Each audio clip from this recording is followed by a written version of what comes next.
од минатата недела, поточно од 11.6. имаме упат на извршител, би морал да го дефинирам како упат, има извршно действие и обид за попис, односно веќе се попишани подвижни ствари во ЈП Чистота и Зеленило. Овој случај датира уште од пред 6 месеци. Значи, станува збор за правосилни судски пресуди од 2021 година за неисплатен годишен регрес, односно К15 на вработените за 3 години. И случајот има своја почеток на некоја си разрешница од декември, кога адвокат Стефан Стојмановски, кој што е полномошник во сите предмети, односно во најголемиот дел од предметите за вработени кои ги водат овие постапки, вкупно 37 предмети, има и други адвокати, па тоа се вкупно 90 предмети, тргна во постапка на по налог на блокирање на нашите возила за изнесување на смет. Од тогаш започна тој моментум и ние се докажувавме до заклучно со денес за да можеме да ги ослободиме истите возила. Тоа значи дека ЈП Чистота и Зеленило, односно граѓаните на град Куманово беа блокирани во нашата работа за да можеме да функционираме. За истите возила се користени два извршители, едната е неговата сопруга, нешто кое би требало се го испитуваат надлежни институции, уште еден извршител, и за прв пат добивме блокада на точно 11 возила кои тие си ги определиле, а тоа се сите возила кои се во погон, значи кои што се во функција.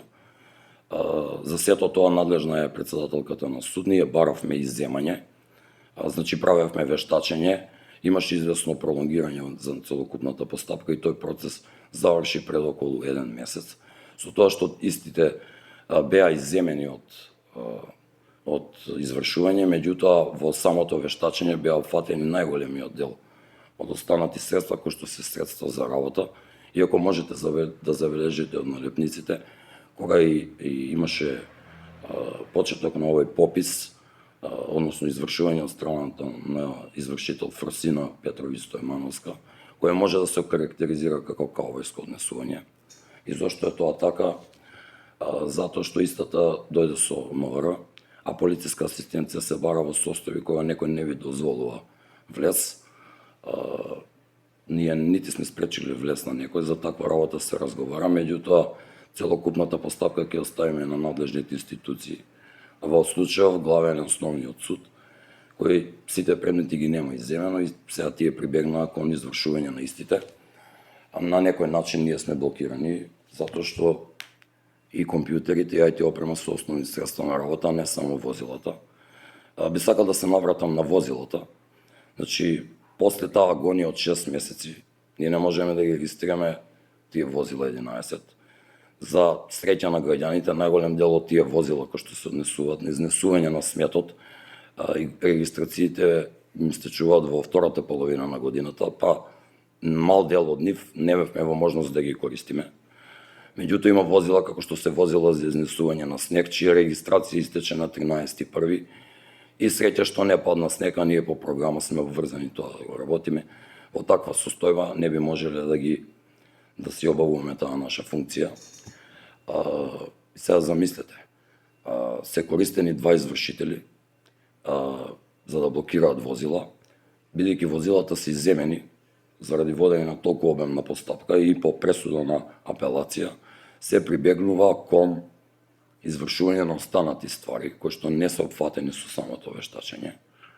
И ова е своевиден преседан во нашава држава, затоа што ниту едно предпријатие не е блокирано на еден ваков начин, ниту еден извршител нема преземено действие према јавното предпријатие, а сите средства што ги поседува јавното предпријатие, а и оние што не ги поседува, нормално дека служат за основно функционирање. Што се однесува до самото попишување на стварите, ако можете забележите, овде има попишано и известни слики. Прво, да речеме, тие слики не се ни собственост на ЈП Чистота и Зеленило, како и приватен имот на известни вработени, меѓутоа реков дека тоа ќе го оставиме за постапката. Едноставно има тела кои што ги мониторираат самите извршители, тоа е комора на извршители, а тука екс официо би требало и Министерството за правда да си го земе случајот во своја рака и да видиме нели како ова сето ќе заврши. Сега има известни рокови. Прво би сакал да нагласам дека ЈП Чистот и Зеленило прави надчовечки напори, менеджментот и вработените во вакви услови, кај што си блокиран 6 месеци со регистрација на возила, а и со овој момент да ги обслужи граѓаните, затоа што нашето неработење и од еден ден може да доведе до епидемиолошка катастрофа.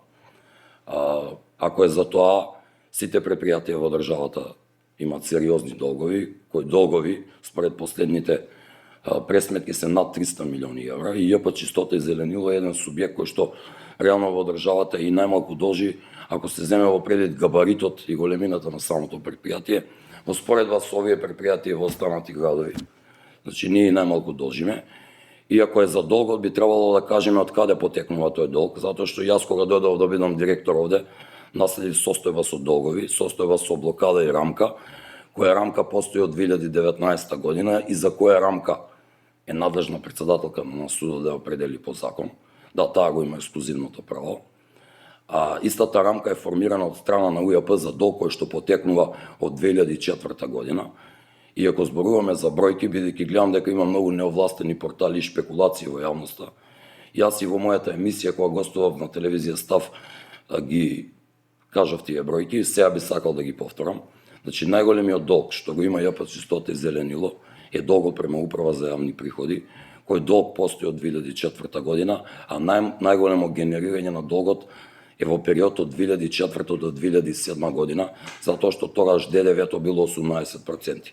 2008 година има нова законска определа, кај што данокот паѓа на 5% и долгот генерално тогаш е најмногу направен, севкупно изнесува 28 милиони главнина према УЈП, каде што стариот долг до 2019 година беше 38 милиони, сега е 18 милиони, што значи дека ЈП Чистота и Зеленило има исплатено над 23 милиони во тој период, меѓутоа на камати отпаѓаат 83 милиони.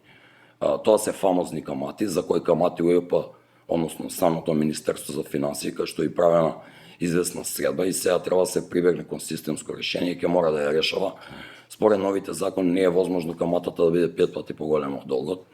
И сега замислете, УЈП, ако е за тоа, прва ќе ги попишала сите ствари на јавното предпријатие, кои што не може да бидат подпишани. Затоа што постои член 218 од Закон за извршување кој јасно кажува дека не може да бидат блокирани средствата за работа кои што се од јавен интерес, во овој случај и подвижни ствари, не се само камионите, и тоа може видно да се види од самите дозволи, тоа е позната материја, меѓутоа председателка на судот Снежана Манов, која и сега има топката и од неја зависи, не го зема во предвид тој член. 8 долгот према УЈП кој е фамозен и отпаѓа најголемиот број на камата. Ние имаме долгови и према вработени и тоа се истите пресуди за кои зборуваме. Истиот долг за сите 90 предмети изнесува околу 12 милиони денари со се камати до ден денес. ЈП Чистота и Зеленило не бега од долговите према своите вработени.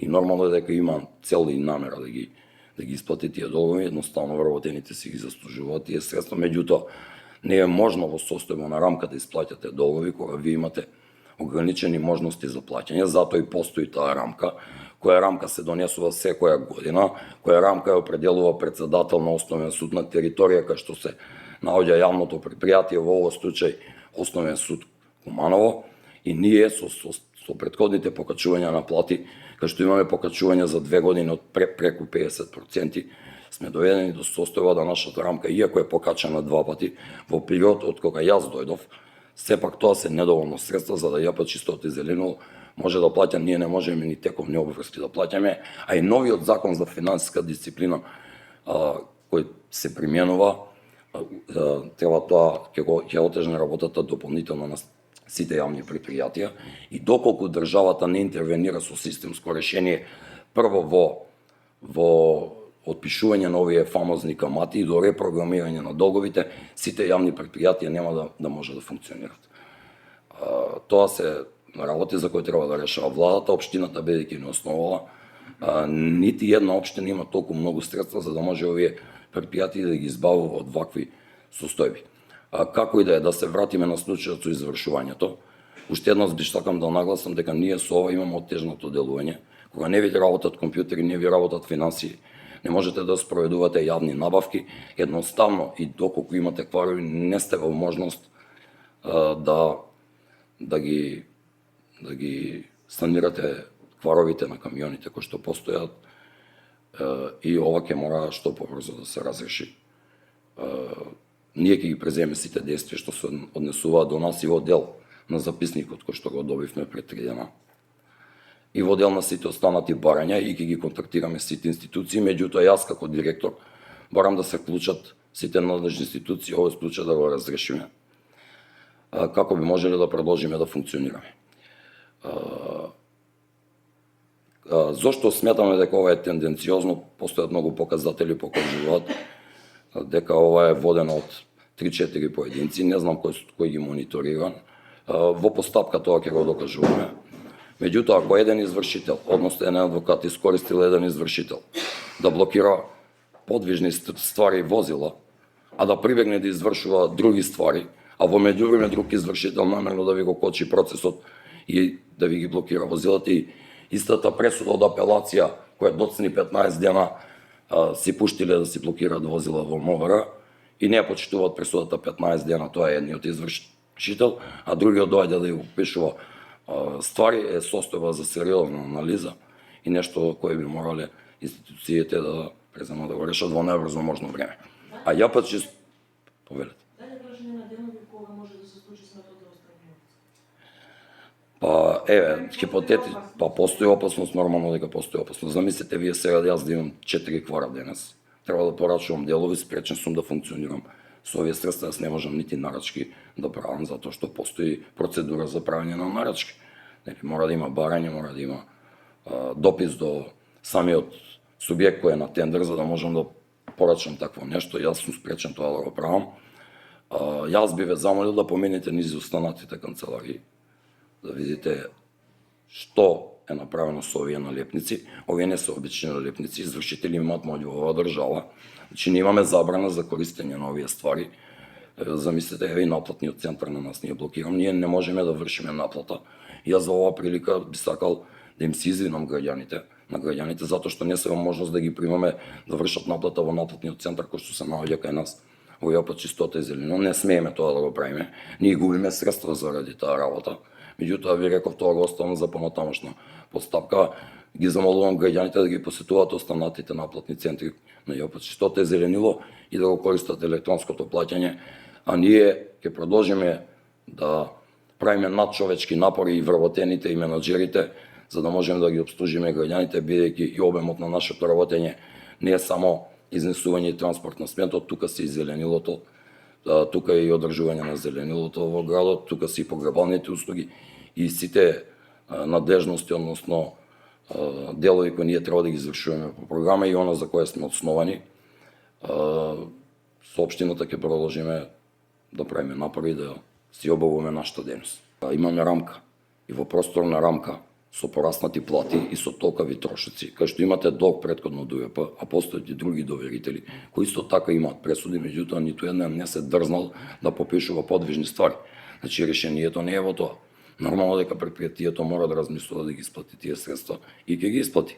Дали тоа општината ќе го прави, дали ние ќе продуцираме поголеми средства, меѓутоа мора и да пружаме подобри услуги, тоа е таа работа. Ако земете вие колку се ценовниците на Јопа Чистота и Зеленило, например ги по програмата по која работиме, а и сметките за сметки, видите дека тоа се недоволно средства. Јас си го објаснив моментот и со покачувањето на платите. Значи имате 50% покачување на платите. Сите вработени кои што работат и меѓусменски и за празници си го земаат свој дел. Значи тоа се сепак недоволно средства. А јавното предпријатие мора да најде модалитет тоа да го исплати. Меѓутоа начинот да блокираш јавно предпријатие со подвижни ствари да не може да функционира не е никакво решение. Стапката е решена во 2021 година. Јас ви кажувам дека има многу такви пресуди кои чекаат на ред. Тогаш би требало УЈП да не блокира, да ни земе се и да не функционираме. Мислам, тоа не е решението дефинитивно. Значи Како гледате излезот од оваа ситуација? Излезот од оваа ситуација гледам да разговарате, да најдете начин да ќе го обжалите или имате ли право на жалба? Секако дека ќе го обжалиме, јас ви кажав дека Јопа Чистота и Зелено ќе ги преземе сите действија заради начинот на кој се попишува овие ствари овде, кои не смеат да бидат попишани. А нормално дека финансиска проекција мора да бараме. Ќе бараме прво во општината нормално, меѓутоа јас ви кажав, значи општините не се во можност таква состојба да исплаќат затоа што ова се енормни долгови на овие предпријатија. Државата ќе мора да донесе системско решение, а системско решение е прво со отпишување на тој фамозен данок и репрограмирање на долгот. Затоа што има должници од претходно и законот за финансиска дисциплина ќе ви бара да ги плаќате сите обврски на време. А тоа би значило дека ќе мора да ги затвориме јавните предпријатија, се дали тоа треба да се случи или не. Значи ова е тема за која треба да се засегаат сите политичари на сите нивоа, а јавното предпријатие е само еден момент, ја па чистото и зелено, кој искрено би сакал да не се повторува во останатите предпријатија.